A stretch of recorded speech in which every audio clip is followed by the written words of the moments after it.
Hello everyone, I'm Abhinav and today I'll be presenting our work, Recurrent Graph Learning for Progressive Part Assembly. This is a joint work undertaken by IIT Gandhinagar and IIT Jodhpur.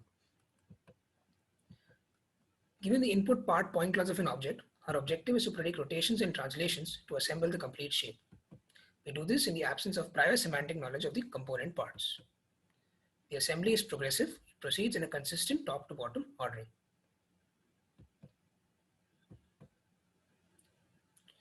A pipeline is composed of three steps. Firstly, we compute the part features Vi using a shared point net encoder applied to the part point clouds Pi.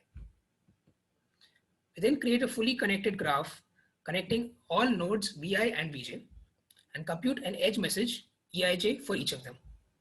The cumulative message received by any part I is a weighted combination of all edge messages. We then create the recurrent input as a combination of the current part features and the message received from the parts that are connected to the current part. We can now conduct progressive assembly. We pass H1t, a random noise vector, as the input to the GRU. At any step of the progressive assembly, we pass RIT as the input to the GRU. HIT is the previous hidden state and HI plus 1t is the updated hidden state after incorporating RIT. We do this for both forward and reverse encoding. Using the outputs EIT and BIT, we can recover the pose of the part I. We repeat this process for 3 time steps. We use 3 losses for training: the shape chamfer distance, the translational loss, and the rotational chamfer distance. Qualitatively, our network outperforms all baselines. In the example shown here, our network is able to recover intricate information like rotational symmetries missed out by the baseline approaches.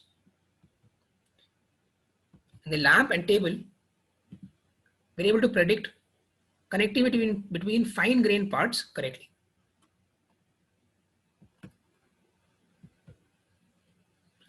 Quantitatively, we outperform all baselines. And without the MON loss, our network is still comparable to the state-of-the-art dynamic graph learning, which is trained with 5 iterations of MON. Not incorporating MON gives our network faster training time. Our accuracy is distributed evenly across subcomponents of each shape. We're also able to predict plausible predictions even in the absence of complete information. In the example shown here, the chair legs are missing. Still, our network is able to come up with a good prediction for the back and the seat. An interesting application of a latent space is shape recovery. So using the HNT and G1T, the output latent spaces, we can recover the shape structure. However, we observe that this information is coarse in nature and misses out on fine-grained part details. This could be due to the smaller dimension of the latent space that is unable to carry detailed shape information.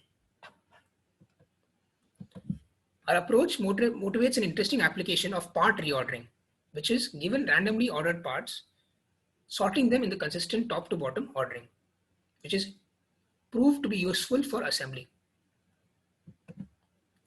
Secondly, we also like to explore the application of a latent space in recovering part connectivity.